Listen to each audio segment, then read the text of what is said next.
But with Fearless, I don't know if Game 3 will necessarily live up to the same quality, but we'll find out, Valdez, won't we? Well, not yet. But soon. Looks at Dudu instantly. He's like, it was your issue last time. Is it you again? All right, let's get that camera around the monitor. Let's see. Pan it a little bit further. Just a little bit more. Oh, we're almost there. Oh, we're so close. It's so... Oh! Oh, my God!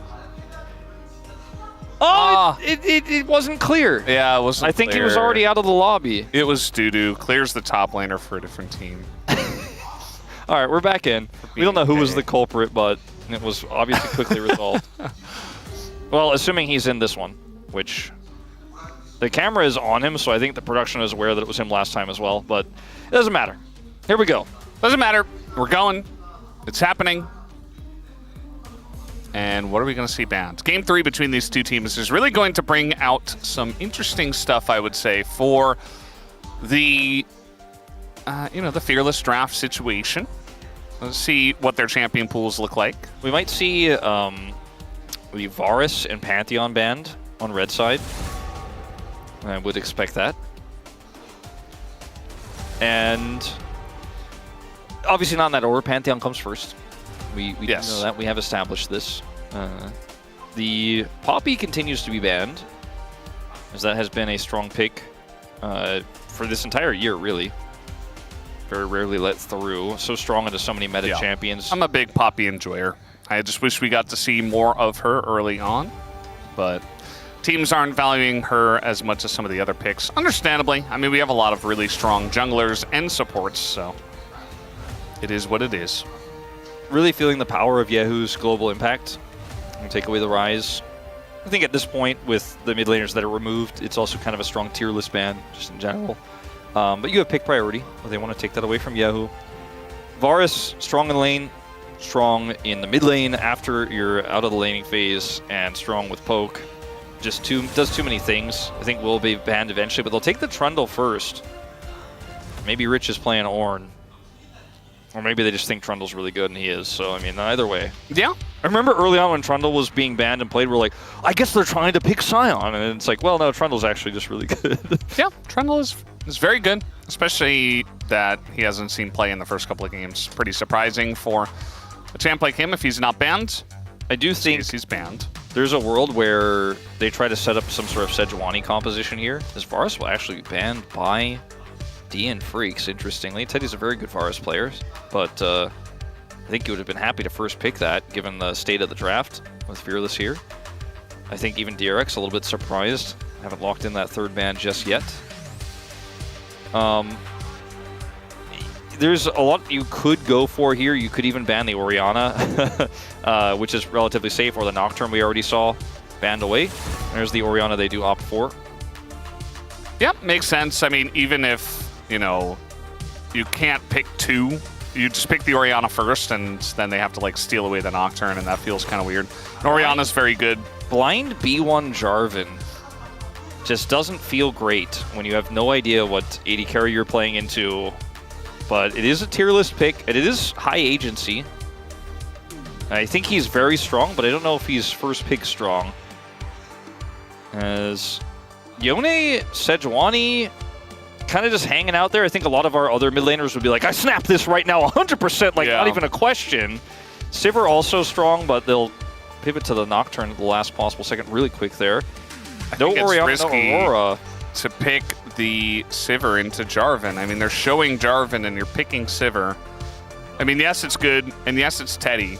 But also, we've seen Jarvan picked into Sivir for the exact reason of you press your ult on her and she can't run away. Yeah. I feel like we've got two of Kallista's best friends coming in here with the Nico Jarvan. I don't think we're going to see Kallista with it, though. The Kai'Sa makes a lot more sense. And this is a great comp here for DNF. Because the Sivir just got played into it, I was like, oh, Jarvan's a little risky. They could pick any AD carry and get out of that Cataclysm. Sivir Yuumi would be a cool throwback. That's an Ondil favorite as well. Do it. I actually feel like you should play Lulu. I think it's okay, but I also prefer the Lulu because the ultimate is just way more safety. And Yumi's ultimate, does she have an ultimate? Doesn't feel like it in team fights. It exists. You do get to press a button. Well, now I think you're looking for a ball carrier if you're DRX. If you're DN Freecs, you're trying to eliminate that possibility. Even like Lee Sin, you know, or sorry, I'm not saying ball carrier. You're looking for pairing for the Nocturne. In my head, I was thinking about. I was wondering. I'm like, wait. I was thinking about the Orianna. I was this? thinking about the Orianna ban that's right there, and thinking it was in their comp, and it's the Nocturne that's there. This series did throw me for a loop. I still think it was quality League of Legends, but we do have Genji versus T1 after this. By the way, don't worry, I'll have my head bag screwed on by then. Yeah, we got a little break. I went outside afterwards. It's like millions of people just milling around Lol Park right now, waiting for this series to end. So back to like what they're really looking to ban is solo lane picks here. The Jace gets taken away here for DN Freecs. The Cassante is taken away from Dude, one of his old favorites, Dusante. And in terms of engage, the Nico and Jarvan I think is alone enough. So just taking out these tanks makes a lot of sense. Because you can just straight up have a really easy setup and get your Jarvan Nico into a good position with them. Jax also off the board. You know, the Nocturne pick doesn't feel that great just yet in this comp. I mean, you have the Lulu to Wild Growth when he goes in, but I don't see any target just yet that you're really trying to go in on. So trying to set up something for side lanes and having a big win in the top side I think does make sense. Took out the Cassante, they took out the Jax, but what is Rich going to be playing here? The Ahri is taken away, which is kind of good with Nocturne, makes sense. Yeah. On the side of DRX, you just want stuff that goes in with the Sivir and with the Nocturne. But a lot of it is already kind of taken away. I'm just going to wait and see in this one. I don't want to predict. It's Rich who has to pick something strong in the top lane, and Renekton, one of the ones that's up, all right? We discussed the Camille before, which would have been another strong pick, but does kind of get hindered pretty heavily by Jarvan and Nico. At least Renekton can kind of dash his way through that and can still get access to the backline. Feels pretty good into Kai'Sa as well. This Gragas feels really good. Like, it's great in the lane against Renekton. I feel like it provides so much peel for the Kai'Sa if she ever gets in any trouble. He can also set up engages and like force a bunch of spell shields early, maybe even Lulu ults and stuff. Feels very good. I wonder what they go with for this final pick, because you could even just go for something that is pretty safe and sit back and scale with it. This follows up on Jarvan, Kai'Sa, Nico incredibly well. And is one of those picks that right now in the pool is pretty tough to hard counter. Silas is going to be the choice. Fantastic with Lulu. There's a lot of great ults to steal. Can follow the Galio. I think this is a masterclass pick here for Yehu. It's a pick that he's played a few times. I think definitely has the ability to carry on it. And this comp is kind of all in on getting into either the backline and taking out Berserker or just re-engaging. I think the re-engages and the follows that DRX can have with their own stolen Galio ult are really good. I mean, basically, anything you steal here outside of like the Kai'Sa ult, I guess, is relatively valuable. And the Sivir Prio you can have to then control the map with Nocturne does feel pretty good. I think both of these comps have a similar identity. I just think that it's going to be that if you thought of it as like a turn-based game, DRX go first, and we'll see how much they can get on their turn, and then the re-engages I think will often be DNFs. Not to say that DNF can't start a fight on their own because they have the Nocturne, but you don't want to dive super hard into all of this or the response will be swift. Is that Patrick Star? That's right, yeah. He's just hanging out. He's just here at the studio. Hello, Patrick Star. Mr. Star, good to have you. A lot of DN Freecs fans just begging for the win. They're like, please, just another one. We need a taste of the victory.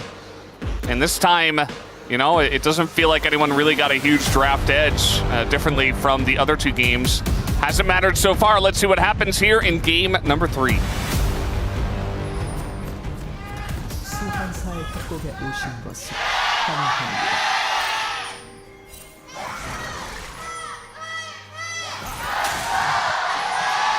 생선까지 30초 남았습니다.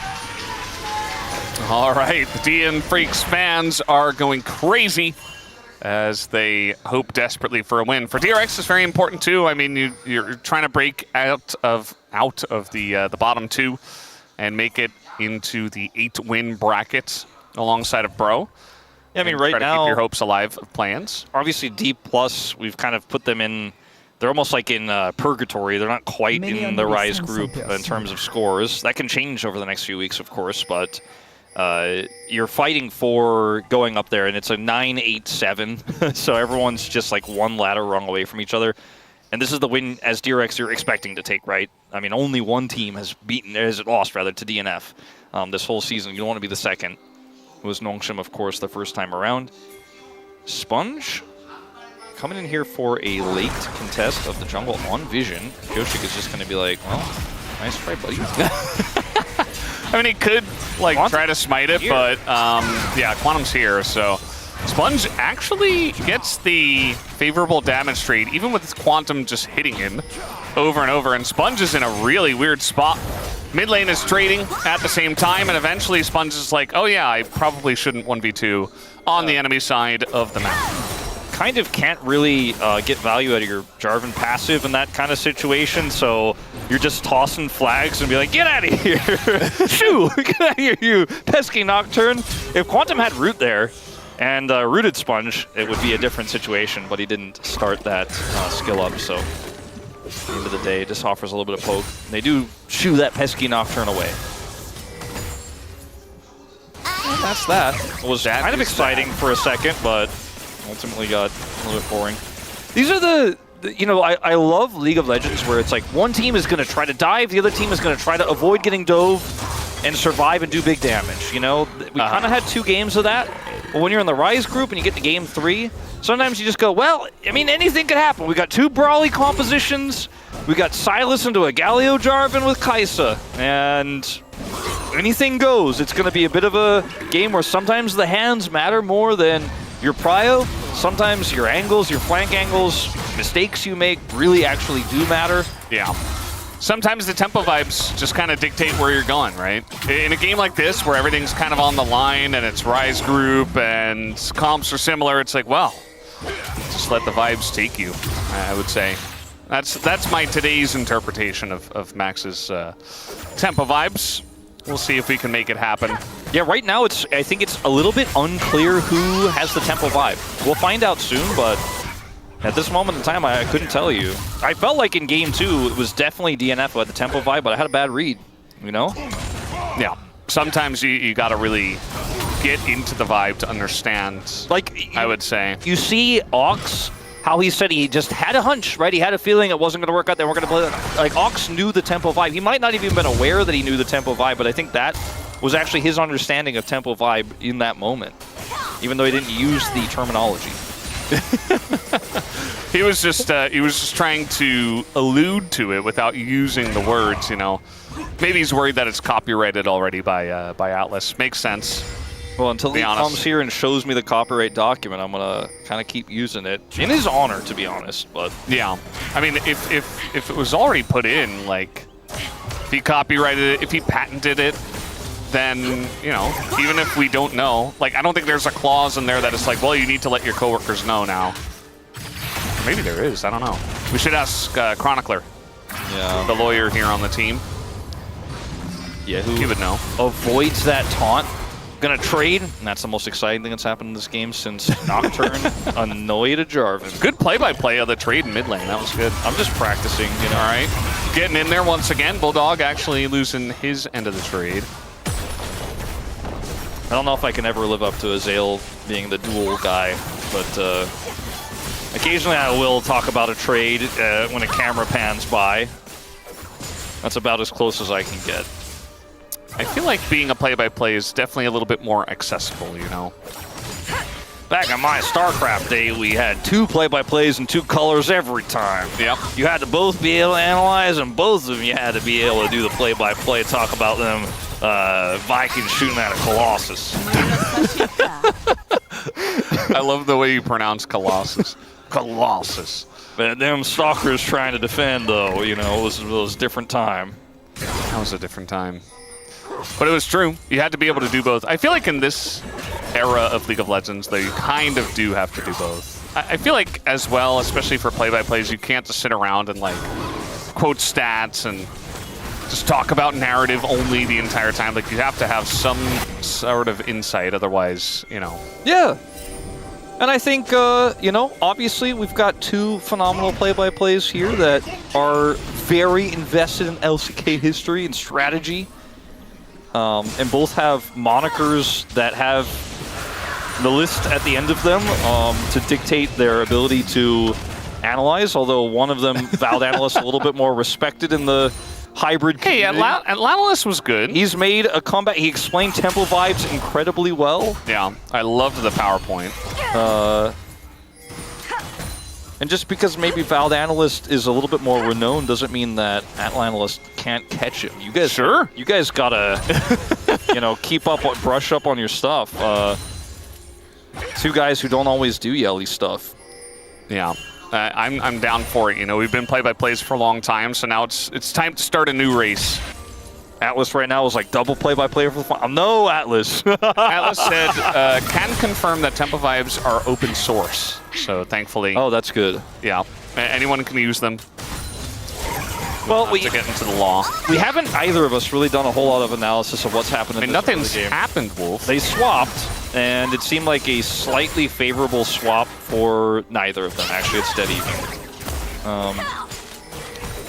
Yeah. Renekton has been controlling the... Yeah. He's been controlling the Gragas matchup, but doesn't have a significant lead. Some plates did go over. So there's a small lead for Teddy. Both sitting at 69 CS. Nice. I was going to say, I'm not saying it. I already said it once today. 70. Yeah. Broke it. Well, I mean, you got to keep going up. Yeah. Nobody bought a call, though, so they're just going to continue being pretty much exactly even. The tempo vibes, too, remain a complete mystery with a game state like this, you know? Yeah. I think it's impossible to know. Like, maybe DRX have a little bit because they're kind of vibing after the win, you know? But it doesn't really, you can't really feel it, right? Because Yahoo sees everybody running at him at once, including the Nico clone, and he just elects to flash. Probably a good idea. Yeah, the tempo vibe gauge like moved a little bit there, but not that much. As this is a level 6 Nocturne, and Quantum does not have his Pop Blossom. They need to be really respectful about the setup. Oh, and DRX have. Yeah, Yahoo has Galio too, so he doesn't even have to take any risk. He can just sit in mid lane, wait. He doesn't have to phase check anything, and he can just press ult when it's time. As now TP is coming in. Nocturne ult utilized. That's the knockup with the Lulu and the Nocturne. And there's the Galio ult from Yahoo. But now the counter engage is coming in. The first blood goes to Kaisa. Because now Teddy in a bunch of trouble. He has to run away. Gets cast and flagged to death by the Jarvan. And DNF respond excellently to the setup here of DRX on the Grubs. Berserker here. Chased down by Rich, but he won't be able to do anything. He cannot follow further. Would put himself at risk. Wants so desperately to, you know, get a consolation back deny or a wave here, and that is not going to happen. So 3 kills now in the hands of the side of DNF, looking for their second win, the first win of the round, the second win of the tournament. As the setup looks fantastic, right? Nocturnal follow up here with the ultimate coming through from the Sylas. But there's just no real damage follow-up in this. Like, it's still early game Sivir. Teddy is then zoned and blasted. Taken out by the flag there, ultimately.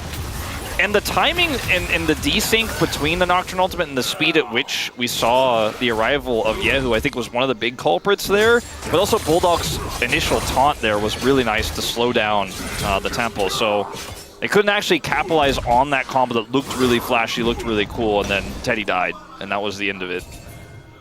But it's 3 kills, 1,400 gold to lead. And, yeah, I mean... Yeah, I think especially in compositions where they're pretty similar in what they want to do, games can get very out of hand. And there's not a lot of commentators being like, oh, well, there's this win condition because they have the scaling and et cetera, as we were doing in Game 2, which didn't really come to fruition. But in this one, it's like... Yeah, I mean, they do have Sivir, but also they have, you know, Silas Nocturne that's behind with Renekton, and that is going to become an issue fast, especially if Berserker continues to get fed. The big issue I have for DRX, I mean, the gold is a significant problem for them, but the Nocturne targets here in this game are just not, we're not really swimming in them. And if Rich had a massive lead in this lane, which he had a small lead earlier, and you can see he still can be Renekton, but like if he was crushing this lane, if he had gotten resources early, if he was up a kill, which he's down a kill and down 300 gold in fact, and it's a catalyst on Dudu, so it's like really hard to actually out-trade him and then get kill pressure for a Nocturne, then maybe you could be like, oh, they play through that. You know, maybe the Silas steals an ultimate and Yehu joins as well, and they start bullying Dudu. Instead, what's going on up here? Rich, yeah, he thought he was safe with his Nocturne hanging around. The second he backs, they go in, and Dudu kind of just sets it up by himself with the alley-oop dunk from Pyosik. And that is just DNF getting more and more wins. did the kill go over to Pyosik with the flag? We need to make a rune. I thought he just autoed him. I think it was just an auto, but like I wanted to make a new Hunter rune, Flag Hunter. Look at the timing of this. The second he goes back to cast. So horrible. And if he joins, I think it was the flag. Yeah, it looks like it might have actually been the flag. I think it actually was, based on how he turned around there. Yeah. But we need to make a rune for Flag Hunter, because he's got 2 in this game already. Can he get all 5, you know? To give him more flag cooldown. Yeah. More cooldown? Yeah, it needs to be like... Longer? Throw 3 flags at once. I mean, more cooldown reduction. Yeah, okay. That makes a lot more sense. More ability haste. Yes. Cooldown isn't a real thing in this game anymore. No, we don't get hot. Well, so the tempo vibes are clear at this point, and I don't think we need to really discuss them anymore. Yeah. I think that the way back into this game for DRX, again outside of a mistake for DNF, or some DNF late game shenanigans. Yeah. Hullabaloo. You know, some poor decision making, some lack of judgment, is playing through this Sivir, Prio, and push, and Teddy getting big. That's the only way. And it's going to require getting some sort of objective to buy time. Is here we go. This is one way to maybe do it. Caught Galio is going to be feared up, but is pretty fast with the phase rush. He gets over to Pyosik, and Pyosik is just here to essentially say, "Get away from my friends." And this is why I'm saying it's a little bit hard to Nocturne ult anybody in this game, because everybody is just hard to kill. Like, if you get on top of a Kai'Sa, it means the team has mispositioned, right? She's going to be sitting back super far away, and then they could just peel for her so incredibly easily. This phase rush Galio also has a Jarvan nearby. If you're trying to catch a Jarvan, he's going to get out. I don't know if I really need to explain the Gragas situation. You just need to have better follow-up than that. You need to have a huge advantage, a lot of control to be able to get a pick like that. And they were somewhat desynced, right? Like, Bulldog was isolated, but not as isolated, I think, as DRX thought. Yeah, absolutely. DNF just totally in control of this game at the moment, and we have another Hextech Soul. It's going to be a fun one for sure. I would not be surprised if, you know, under this amount of pressure, DNF, you know, they have looked good up until this moment in this series, but will they begin to crack? You know, because unfortunately that has been kind of the norm, where they've gotten leads in the past. They've won games. They've been able to do this and that, but sometimes when it comes down to the wire, they're not on the same page. I just hope that also Quantum, a guy that's played a lot in Challengers, but doesn't have as much LCK experience, can keep his head cool. Maybe use some cooldown there, although we don't have that anymore, to just hopefully keep himself afloat. And if they do, I mean, DNF, they're just in a really good spot. Very curious about the next Dragon fight, especially. I am as well, as it is Hextech Soul again, and this is not favorable. Yeah, I mean, Bulldog's just outplaying him. Yeah, who's just not hitting anything. And like, it's not a 1v1, by the way. Oohs and ahs from the crowd. The flash comes out, but the Cataclysm is there. Yehu with the Kingslayer staying alive. Do they have the damage? Is really the only question, and they do. Absolutely. As Pyosik comes over, and they secure themselves a kill. DRX will look to start up the Rift Herald in response. Quantum is here with Flash ult. They're going to TP Rich into that. Should make it a little bit safer. I guess they will get away with this. Yeah. Let's see how they do. We do see a bit of damage coming in from Berserker and Quantum. They don't have to be there. Going in onto the Kaisa. The ult comes out and the flash, which is another reason why it's not the greatest target out of the 80 carry pool to go in on. Another great wolf point, and they didn't get the eye. They were so focused on the engage, they didn't get the eye. And they just don't even know. Rich could have just gone over the wall. They just have no idea. And it's gone. Wow. They'll find out soon. Oof. I got nothing. That's gotta hurt. I got nothing, Valdez. The vibes are real. I guess the tempo vibes said DNF are due in this one. Or maybe it's that it was a really rough trade for Yehu down there. Didn't respect the fact they didn't know where Pyosik was. Got outplayed by Berserker, and then top side, they just didn't have enough control, I'm afraid. Well, if you've been an LCK caster long enough to know that the vibes are more real than whatever you just said. Yeah, no, it's true. Yeah. I mean, Chronicler can try to deny them, or curses. Yeah, it's a similar vein, rather. Yeah. Maybe it's time for another Vayne cosplay from Woodid. Yeah, maybe tomorrow. Could be. You know, curses, I used to deny them. The don't get excited about KT thing. You know, Monty stated it long ago, and everyone kind of slowly accepted it. And I just was like, nah, come on, guys. Like, they're really good. And you said, I will get excited about KT. I did say that. And then with an expletive as well. Yes. And I learned quickly. I was once again duped by the curse of the Kwangdong mid-season collapse. I was like, that's not real. I'm going to put him in 4th place on my overreaction. and then it was real. It was real. Yeah. Came a bit early this year, but I'm collapsing in this series for now. For now. Yeah, for now. I just I'm excited about this fight over the Dragon. I do feel like both teams haven't done a great job of setting up for this. DRX have definitely done a better job. Here comes DNF. This Jarvan first pick is getting work done, though. Like, Pyosik has had an incredible game. And even though you have this Lulu Sivir, so the Sivir has some inherent additional safety, I just don't think you get that much out of it yet. And with the game state, I don't know if you'll get to a point where Teddy is the Fountain Laser he wants to be in this game. When you see the Zeal double dagger, you're like, ooh, he's on his way. Does have the Yuntals. And you can see, like, DNF are like, your move, because whoever engages second has a huge advantage, I think, with these two comps, and DRX are going to start this up and try to be the first one to catch that engage. Yeah, I mean, Pyosik's standing right here. Nobody's really doing anything. There's the Cataclysm on a Teddy, but the counter with the Paranoia, and the Redemption does come in. The Cask hits that backline, but it's just looking like a bit of a Galio fest in here as the stolen Galio ultimate. Berserker's in a lot of trouble. The smite does go to DRX. But Yehu does get taken out. A very close fight at this point. Big taunt at the very end, but there it is, the kill from Pyosik. He finds his timing after Bulldog sets it up perfectly. And yes, DRX did get the Drake, but DNF get another fight win. Teddy did so much in that fight, even without the Flicker Blade that we were talking about his inventory. His 5,000 damage, is able to do incredible work. Yehu is not able to connect his chains in the fight, but he's like, nah, I got this. I'm going to get in on top and take out that pesky carry, but unfortunately it's still not enough. Pyosik with 5 kills on this Jarvan in this game. Goes for Teddy here initially, then backs out when the Paranoia comes down. Look at Teddy here, gets cast forward, but he's gonna do a ton of damage actually as the Galio Fest, as you called it, happens there.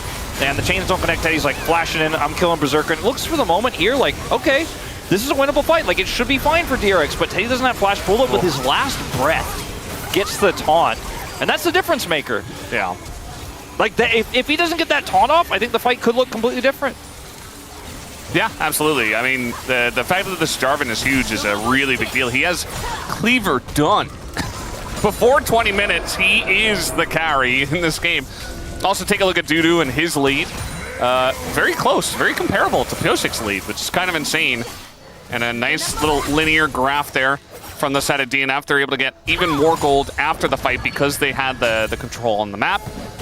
Teddy, I think, proves again in this fight, though, that Sivir is going to be a big menace in the late game. This lead is so significant for DNF that, again, you wonder if we'll get there, but that fight, if you're a DRX fan, gives you kind of some hope. Like, it was actually kind of playable.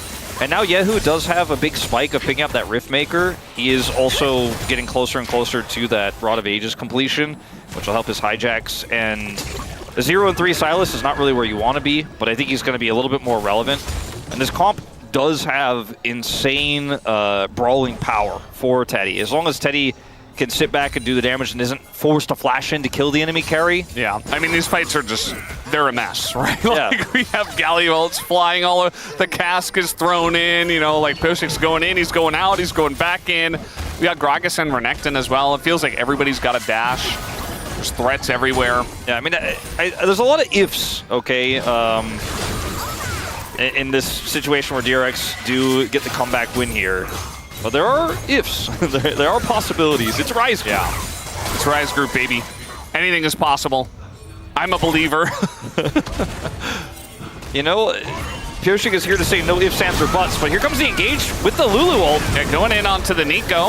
Again, not the best target, but it's going to work. They're going to get Quantum. If no one else is there, I guess eventually they get him. Yeah, and honestly, maybe he is the best target. I think actually the Nico may be an easier target even than the Kai'Sa. And they can actually TP the Sylas in. He gets the turret and will be able to join the fight. Contesting Otacon is going to be a big challenge here for DNF, but I think that DRX should look to reset and actually look for a better target before they actually commit to the Otacon itself. As Bulldog also has TP and ult. And in fact, he's just going to try to push mid. And as Yehu comes here, it looks like we're just peeling off entirely and we'll completely reset. So DRX got the gold from the kill onto Quantum, but didn't really gain anything else. They wanted much more. And in fact, it's DNF who now pulled the trigger here. Quantum has respawned, doesn't have his ult, but this is a really tough fight now without vision and no paranoia. I mean, the timing of this, when it comes back, I think the Otacon might just simply be gone. Yep, it looks gone. I mean, Sponge is thinking about it, but you can see he's very hesitant. Now they're pushing in as a team, but they see the health bar and they're like, oh, we gotta get out. Nope, nope, nope, we're done with this.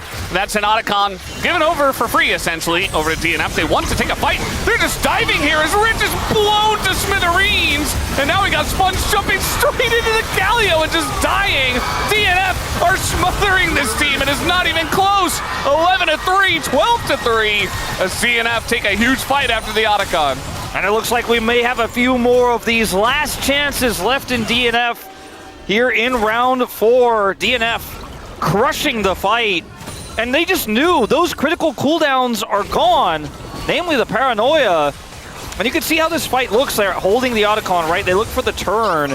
And the dive just makes sense at this point. They're like, well, what are you going to do about it? What are you going to do to stop us here? Rich has his ult, but the fact that Quantum sacrifices himself there, well, I mean, he's caught, right? But his sacrifice is not in vain, and they can just follow up so easily. And then Paranoia comes back up, and they're like, well, where do we go with it? They ult onto a Galio, and it doesn't work. It's just desperation.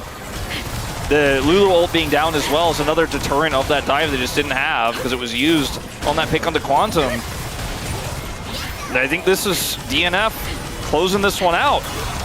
This is different from some of their other leads that they've had that have been like extreme late game. You know, they're pushing in, it's 40 minutes, it's been a grueling fight. This is, they have so much momentum, it's very early on. Pyosik has 7 kills, like he's got nearly 3 items. He can do whatever he wants in this one. So in terms of the momentum, you know, maybe the gold lead is not quite as large as the one you saw them throw the last time out, but it hits much harder, let's just say. I also just think the situation was completely different comps-wise in that last throw.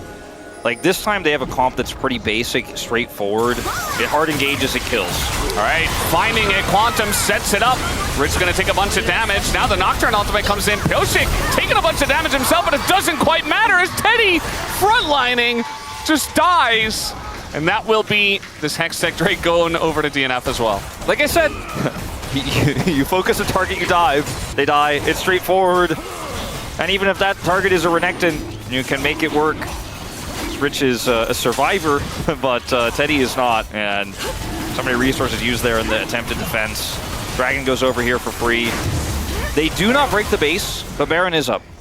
As this is how this breaks out again. Rich snared, Jarvan follows.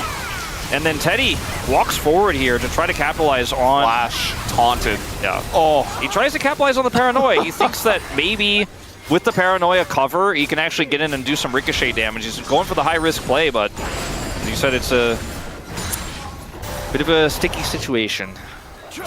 Yeah, stuck to the Galio, and that's not what you want a Sivir. Desperate for the kill. The turret also died at the same time. DNF, I said it before, they can kind of just do whatever they want. And at this point, you know, they could just go for Baron.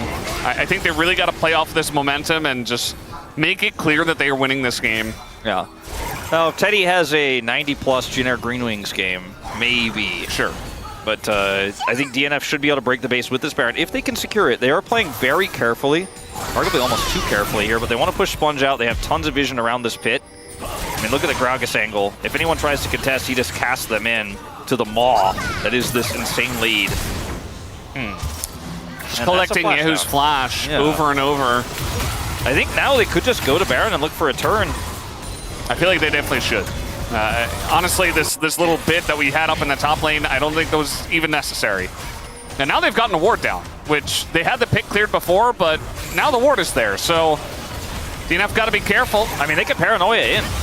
This is actually a bit scarier than it should be. This is just like full vision on the objective. So meanwhile, we got Teddy just by himself as in goes Sponge, but trying to flash, trying to get the smite down is not going to happen. The wallets are just too big. DNF are getting it done. Teddy just died by himself on the bottom side to Dudu. They just could not get access. Wanted so desperately to, but Dudu just finds him, zones him out. He's so big on this Gragas. This takes the Sivir out directly. The only question I have now, Wolf, is who's your POM? Yeah, this is a tough one. Because everyone's had a role to play across multiple games. It might be Pyosik, to be honest. Like, his synergy with Berserker in the first game, but I don't know, man. With Berserker having this Kai'Sa performance, plus the fact that he just made Yunara look incredibly broken and untouchable, it might just be Berserker. I think both picks are viable. And, you know, a little LCK anecdote, I mean, these guys are incredibly close. And no matter what's going on with DNF, like, they're almost inseparable. Every time you see Pyosik, Berserker is likely with him, walking around the arena. And you can just feel the synergy there. As this is just Teddy getting blasted on the AP side. Gragas. Yeah, big boy gonna do big damage. The Sponge comes in here looking for an opportune steal, but it's a nice hold on the damage there, as Odin's got to be proud. And I think the hype looks low here in the coaches' booth, because I think they knew, A, that this game was likely over a long time ago, and B, maybe there's still a little fear about that famed loss to Bro. One of the coaches said something and the whole crowd laughed, but we couldn't quite hear it, so I am curious what was said. If anyone out there knows, please let us know. Yeah, it might have been like Chunchani Heo, like play it slow or something like that. I don't know. Because it's like 12,500 gold and they're worried maybe. Honestly, that's fair. But again, this is a very different feel. A very different vibe even to the game that they threw. They are certainly crossing their T's, dotting their I's and J's with this like bulldog top push to look for third inhibitor. Dotting their O's as well, potentially, depending on language. Yeah, potential umlaut situation. A's as well as an accented I, even. How about an accented E? What about an accented C? Accented N? Maybe they're flipping an exclamation mark. All right, going on in. Only going to catch the Nocturne here, but the cask is huge. And I think the Wallets have just got the job done here, as it's not the cleanest dive. Dudu actually getting pretty low. Teddy running around a little bit. They got to be careful, but the flash on in, and that is why you pick Jarvan into Sivir, because she cannot run away. And down he will go. Teddy, the last hope of this team here, DRX, look to be the second team to fall to DNF here at the LCK 2025. And DNF, after months of losing, it looks like they have finally figured it out. They have finally been able to put it together and get a victory here once again. Quantum looks relieved. He steps in. He steps up. Berserker having a night out. And D and Freecs keep the candle of that hope alive. Playing still attainable. It would take an incredible miracle, a story that you couldn't even write a script for a film to make it there.